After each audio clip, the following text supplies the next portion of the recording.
Well, a sailboat spotted floating away into the Bridge of Alliance. This is in St. Augustine. Look at that right there. The same thing happened to a different boat when Ian moved through the area about a month and a half ago. We were able to track down the owner of the boat damaged in today's storm.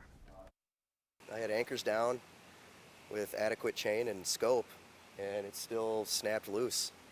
How frustrating is it to see your boat up against a bridge like that? Honestly, the part that's shattering is how much time and money and effort I put into that thing. You know, I spent like at least a year and a half just getting that thing cleaned up, livable, and then I moved on to that boat, and I'd been living on that thing for at least a year now, and I left the boat to try and fix my engines, and then all of a sudden this storm came through, and here we are. There's no coming back from that. I mean, it's the roof is caved in, fiberglass done, mast snapped. I mean, I guess just the best I can do is try and rectify the situation. He says some of his fellow sailors have started a fundraiser to try and help him pay for the repairs. And St. Johns County leaders actually finished up a press conference about a little less than 2 hours ago, around 3:30. They gave us an update on the storm's impact in the area.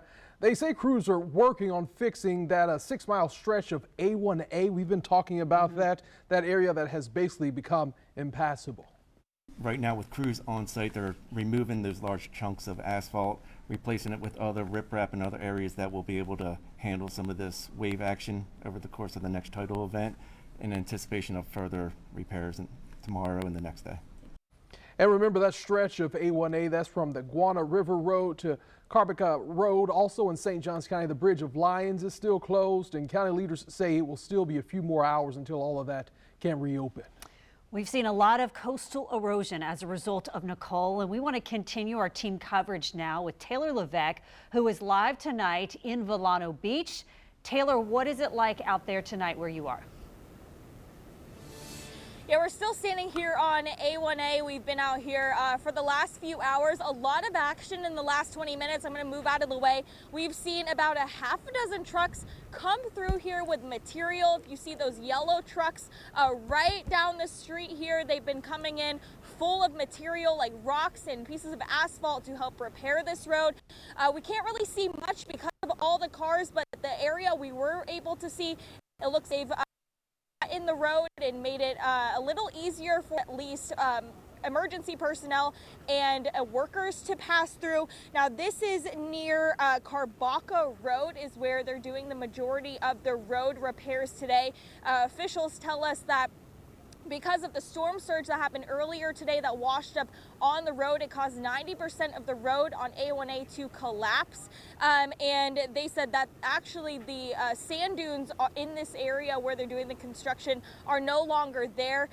In the area that we're standing in now, sand dunes are still intact, but you can see that the water from the ocean came very far up it. Now, if you live in the Vero Beach area, Coastal Highway in St. Francis and Mary Usina Bridge is still blocked off. Up until now, they were letting residents in the area who can't get out and drive. They were letting them walk their dogs or walk through the area they were doing construction, but up until about 5 minutes ago now, because they're expecting so many materials to come through, they are no longer letting any pedestrians, anybody who's living in this area, who's looking to get some exercise, maybe walk their dogs, they're no longer letting anybody do that. They say that people are going to be hunkered down for a little while longer as they await these materials. Again, if you live along A1A in this area, it will be closed until further notice. They don't have any expectation on when the roads will reopen. For now, live in Vero Beach, Taylor Levesque, First Coast News, on your side.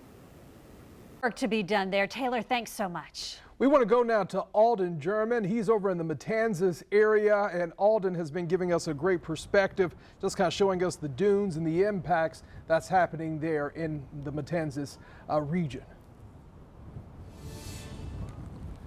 Yeah, that's right. I spoke to a local resident earlier who gave me much better perspective of how significant the dune erosion down here at the Matanzas Beach has been. So where I'm standing right now, kind of right here along this little driveway retaining wall, he said that dune actually came all the way out to here, and you had to walk out and around in order to get past where I'm currently standing. So that's a good 30 feet of dune that was eroded away from the peak of the waves. He also said at its peak, the waves were crashing up towards the top of the dune. You had foam that was spilling out over the top of it as well. So there's been a significant amount of loss out here. And he's lived out here since the 80s, he told me. Hasn't really seen erosion quite like what's been seen here since about Hurricane Irma, and now twice in 1 year from Ian and now again from Nicole. He says very unusual, not something that they had ever experienced here. We're also noticing the wind starting to pick up a little bit more. Might be seeing a little bit of shower activity up the coast just a bit, and the waves are continuing to inch a little bit closer in, and moving a little bit further inshore as well. High tide here occurs at just before 10 o'clock around the St. Augustine area, around 9:50 p.m. So we'll have to see if the high tide and those continuing wind gusts have any further impact out here. But for right now, still have people walking up and down the beaches, walking their dogs, so they're enjoying the weather for what it is. But just as a reminder, there's a very, very high rip current risk, so please don't try to go out into the water. Live down here from Fort Matanzas Beach, Alden German, First Coast News. All right, Alden, thank you so much. And we have more team coverage as we continue to track Nicole coming up after a quick break. I want to show you some video here in Georgia, feeling the impacts of Nicole there. Flooding in Tybee Island led to Highway 80 closing. This is the only way on and off that island. This video sent to us earlier. We want to check in now with Brianna Ray Turner. She's been checking out the Brunswick area, St. Simon's Island area, all those parts over in southeast Georgia. Brianna joins us now live, and you're in Brunswick right now, right, Brianna? Yep, that is correct. I'm in Brunswick right now. I was just in St. Simon's earlier. I mean, this 1 minute I see the sun pop out, then I see it's cloudy, and now it's windy all over again. So this weather has been switching up on me all day today out here. But I am near the Torres Causeway. This morning around 11 o'clock it closed due to flooding, and it reopened around noon.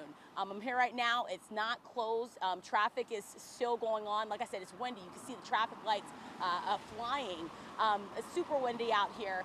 But just to give you guys, just to let you know, next high tide will be at 9:30. So if you need to get to Brunswick, if you need to get to St. Simon's Island, get to your destination before sunset.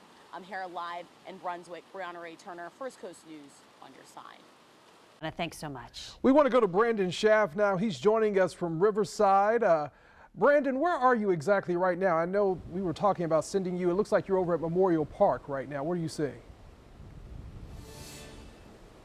Yeah, good evening, guys. So we're actually right here next to the St. Johns River. We took a little detour. We're actually not too far away from where our last live shot was, because we were told by a lot of the residents that live in this area that this is really one of the best areas to view exactly what's going on. I mean, just look at how high these waves are and how much force is coming up. It's no wonder that we saw so much flooding just a couple streets over. Where we are right now is at the end of Riviera Parkway, which is right here by all of these apartments, which some of the residents say, well, they really were experiencing the same flooding that a lot of the people who live just a little bit further down are currently going through right now. The street that's right over here, if we could take a look at this street right here, all of this was underwater earlier this afternoon. Right now, that water has receded back into the river, but it is certainly coming with a lot of force. It knocked down these benches. You can see that right there.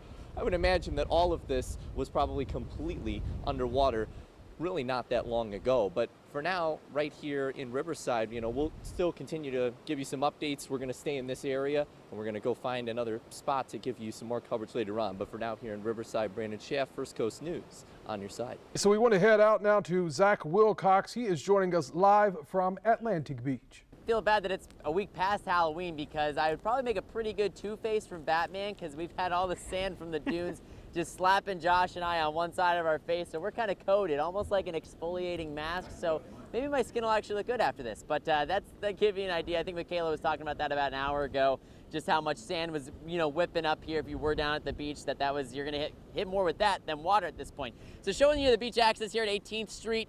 This is pretty much how it normally looks, which is a good thing, right? I mean, we're talking about a lot of this flooding, but pretty much business as usual, at least on this side, until we turn a little bit.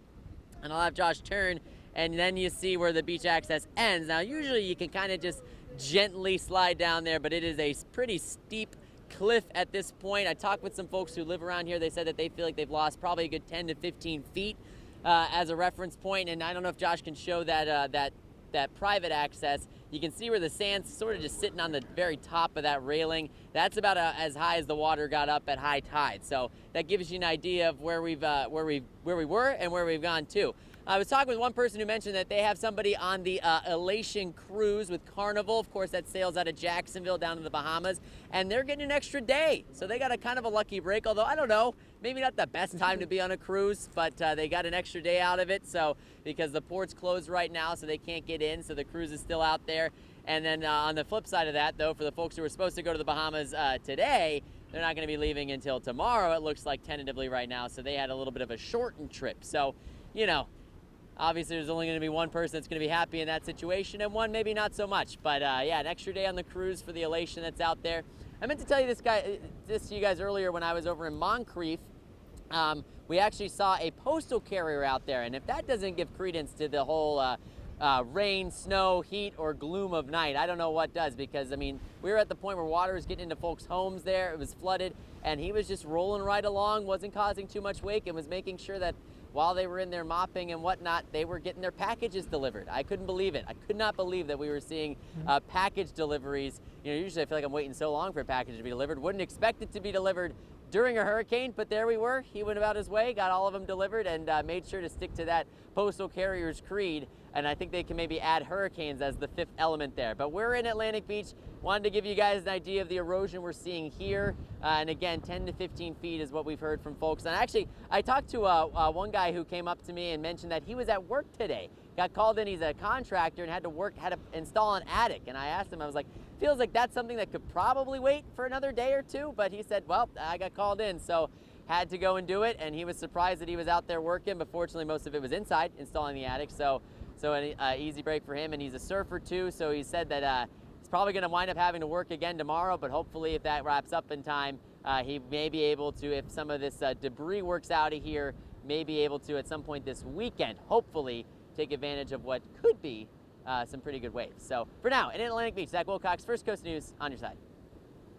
All right, Zach, thank you. So you saw Zach was out there at Atlantic Beach, and just a reminder for those of you who might be going to the beach anytime soon, we have our dunes out there. Those dunes are there to protect us. Yes. And they've already been damaged due to Ian and now Nicole. Don't play on them. Don't go stand on them. Let them be. When we go to the beach, my kids want to run up on the dunes. I'm like, no. We need those. Need those protective barriers. So stay off the dunes. He also mentioned the Elation cruise, and I want to let you know that Jacksport tweeted a moment ago that Jacksport gates will reopen on Friday at 6:30 in the morning to Jacksport tenants. So we're going to take a quick break, and our coverage of Tropical Storm Nicole continues right after this.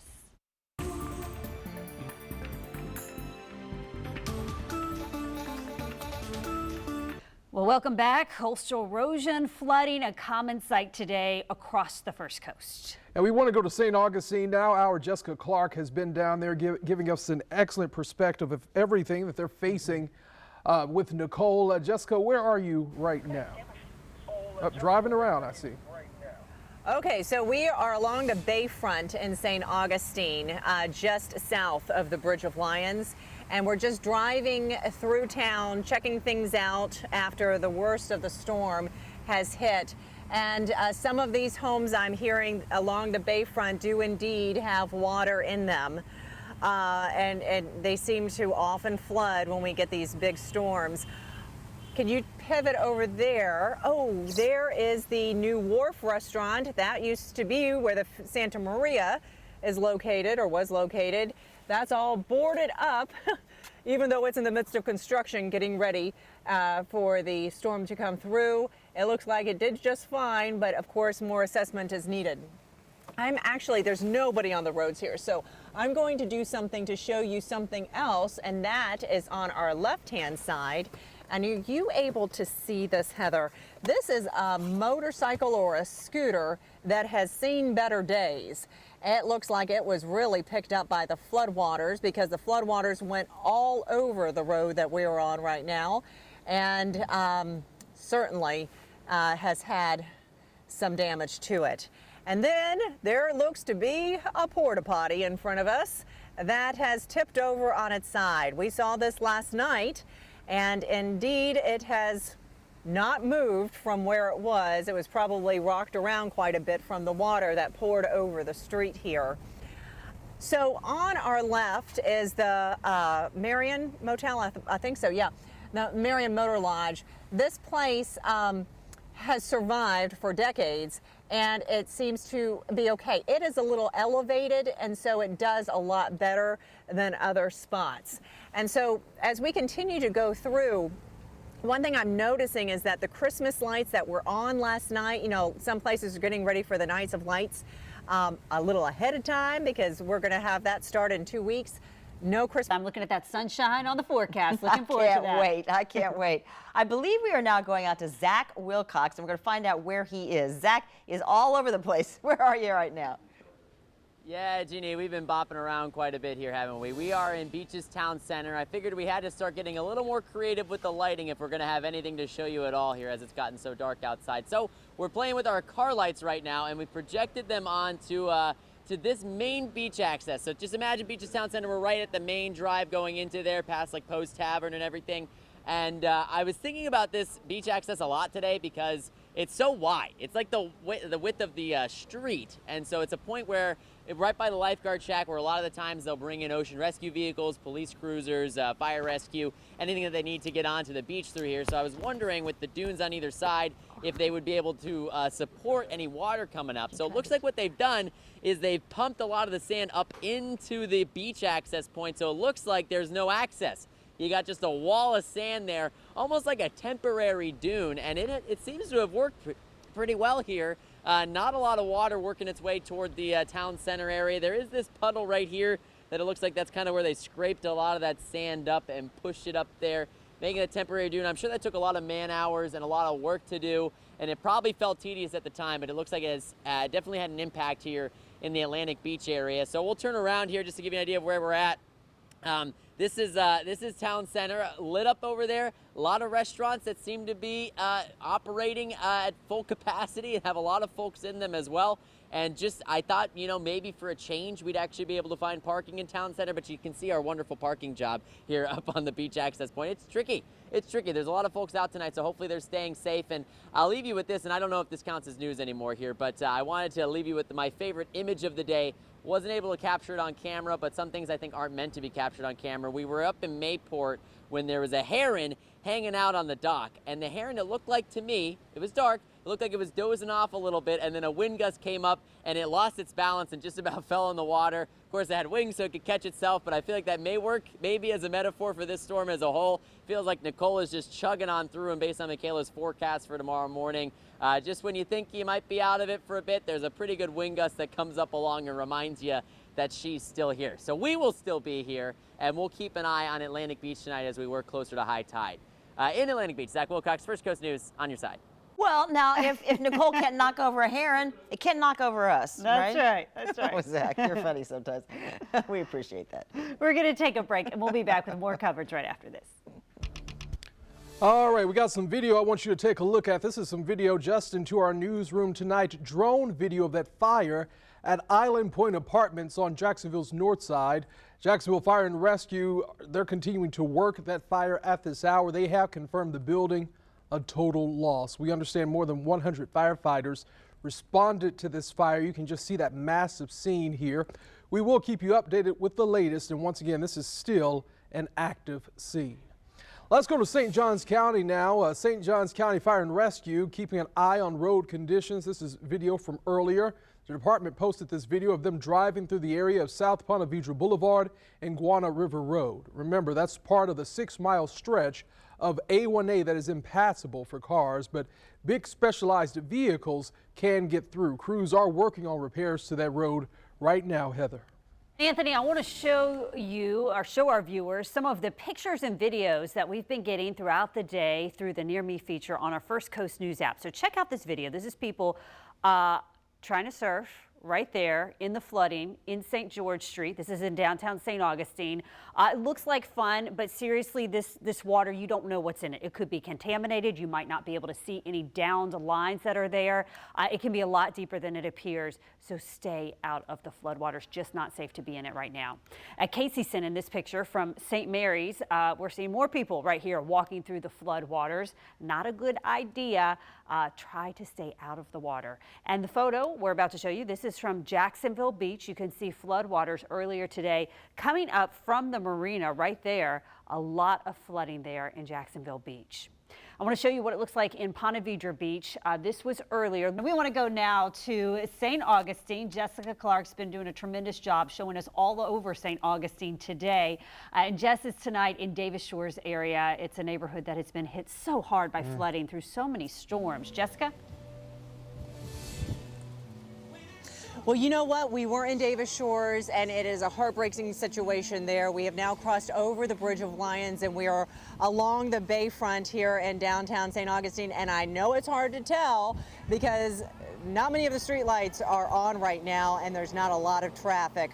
But the road completely dry here on Avenida Menendez. Dark, though, and a little quiet. And then let me shift your attention to this. When we drove by this, it stands out. This is the Casablanca and the Teeny Martini Bar. No, they're not open just yet, but they're getting ready to reopen. And good evening, folks. Were you hoping it was open? Yeah, I know you're looking for a place to eat. So let's just look at this, right? I mean, wasn't it just earlier today? And yes, that's music playing.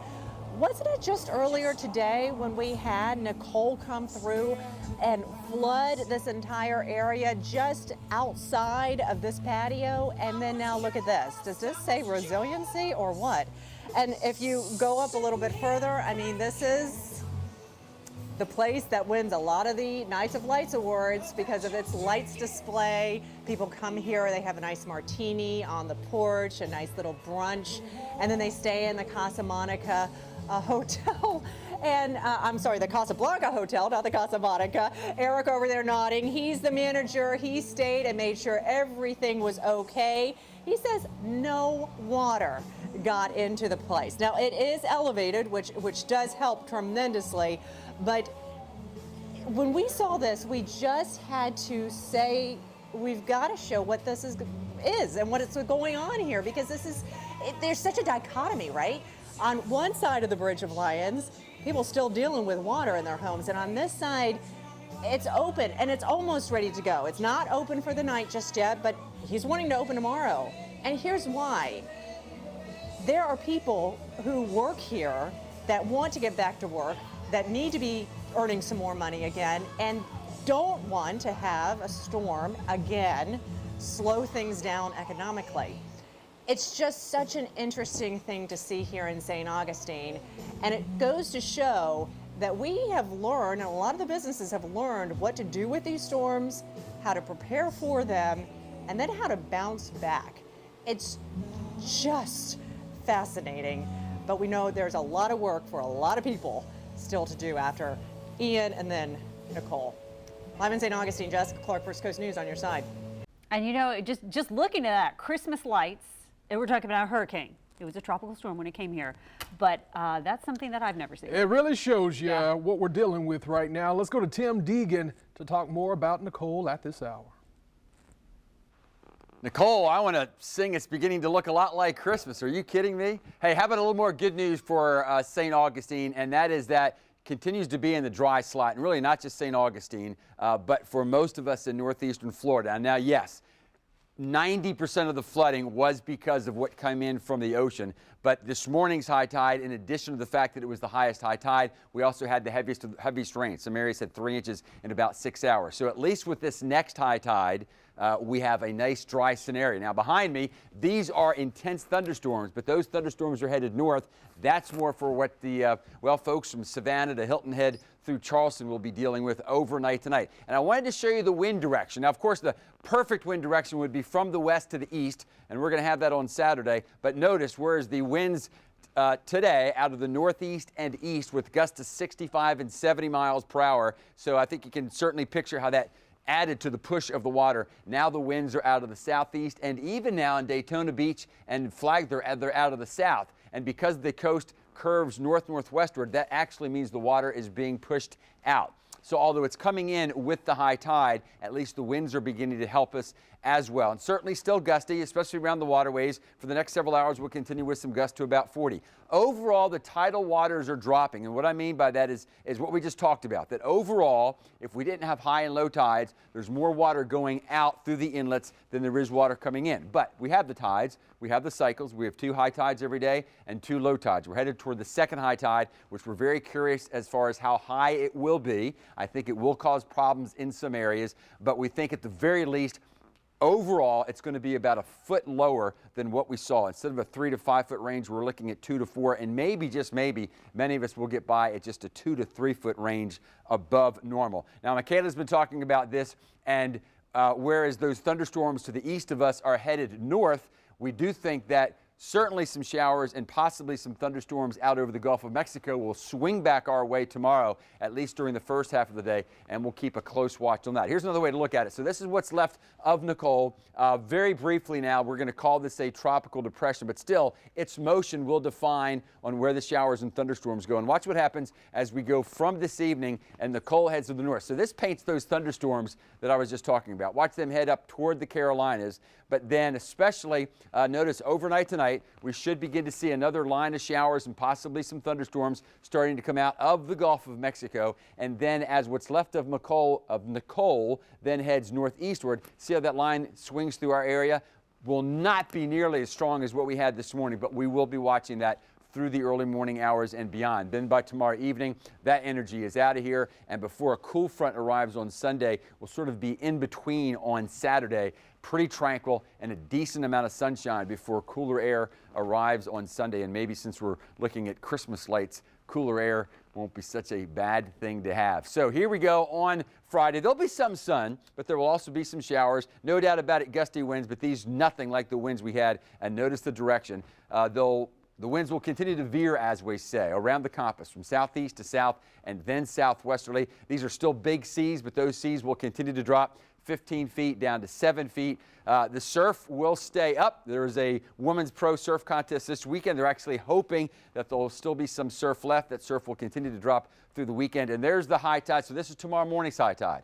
We have tonight's high tide, then tomorrow morning's high tide at the beach anyhow. That'll be at 9:36. But what about the high tide, the next high tide tonight through tomorrow? Depends on where you are. For most beach areas, so Jacksonville Beach, St. Augustine area, Fernandina, and for that matter, St. Mary's, right across the river there, up toward Brunswick. Notice the next high tide, we're coming up on it now, about less than 2 hours to go, in the 9:30 to 10 p.m. period.